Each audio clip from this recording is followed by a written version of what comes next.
การแมงกินหนูน้อยพี่น้องอ๋อตัวเห็นบ่ดินี่กินหนูนี่ตัวนี้การแมงกินหนูน้อยเอาเลยชั้นลงเลยโอ้ตัวการแมงเพิ่งเลย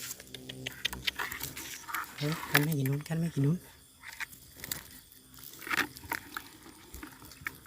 จวดวันนี้พี่น้อง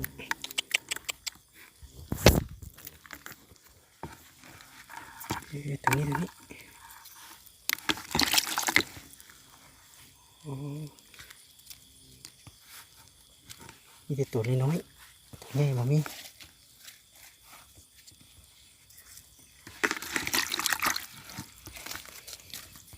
หนู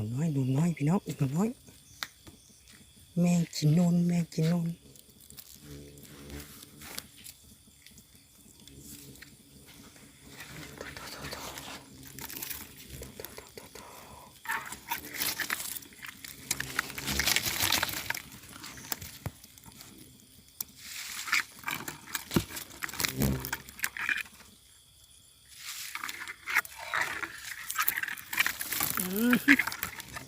เตะบุญละ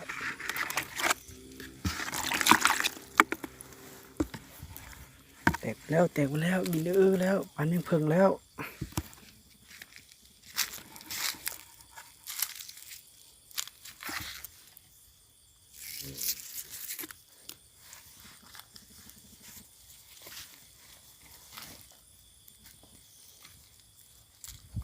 อยู่กกเต้ายอดกกเต้าป่งไหมกกเต้ากินจนสีเหียนไปละอยู่กลางคุก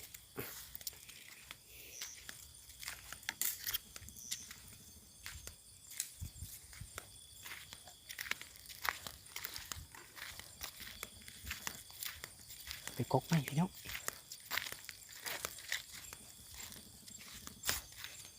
มาบังกกนี้ก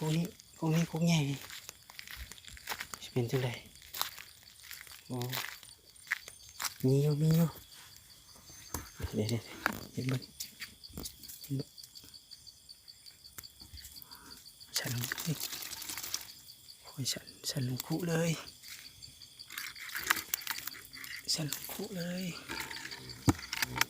โอ้เทคนิคมาแล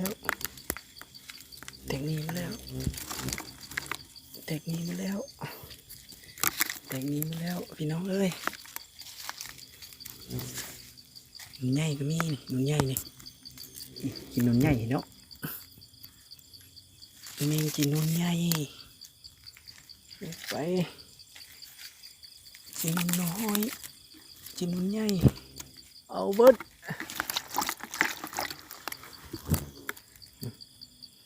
ได้หลายเติบแล้วพี่น้อง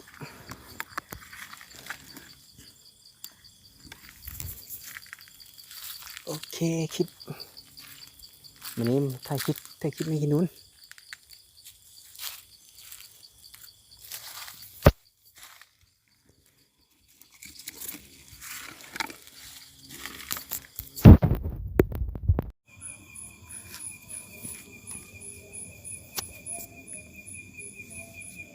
พี่น้องผลงาน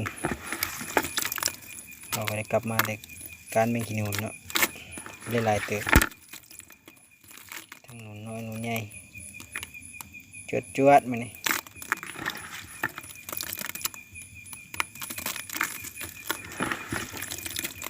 แมงกินหนูน้อยหนูดำตัวนี้แมงกินหนูใหญ่ลายอยู่หักไปคนเดียวขึ้นไปดูสิได้ลาย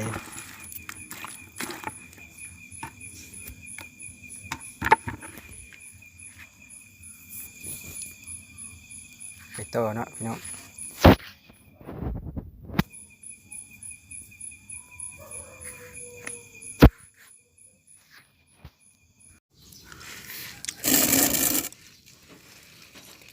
แมงกินนุน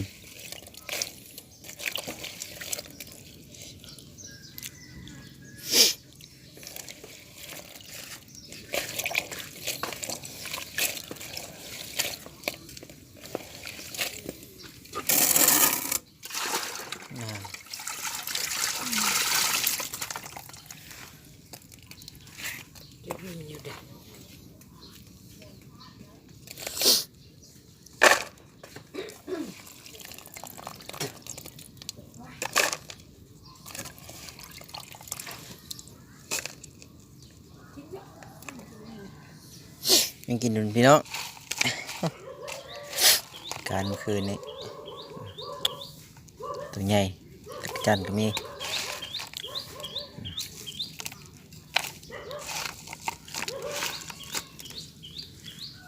จวดไหม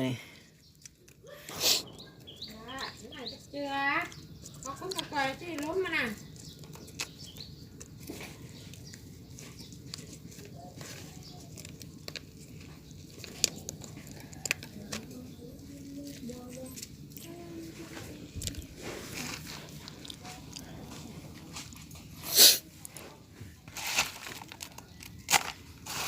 หลายเลยพี่น้อง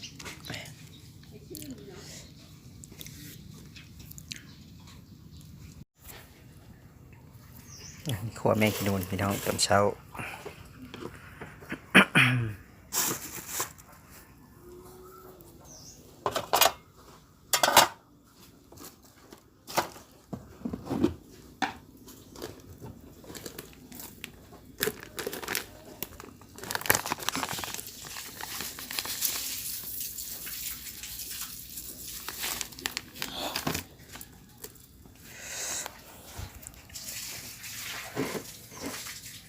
เกลือแป้งนัวใบที่หัวใบที่ไฟบนกัน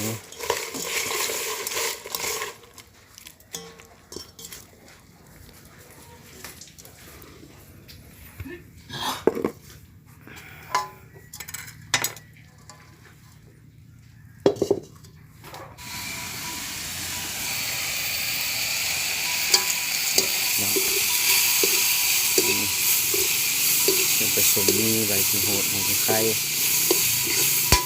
เดี๋ยวทั้งวันตาลเส้นมันหอยให้คัก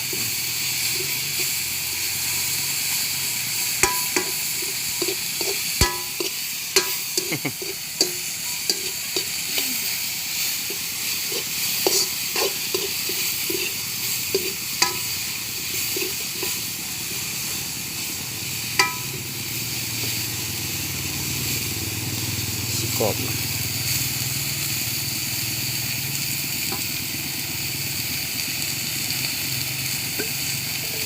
โอ้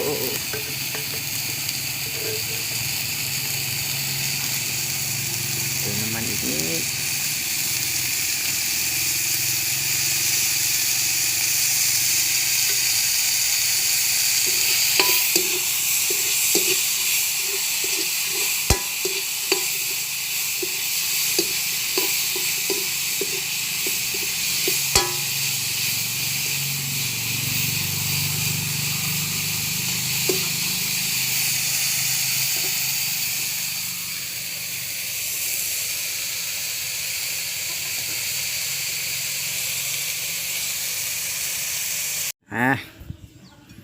พอแล้วพี่น้องแมงจีนูน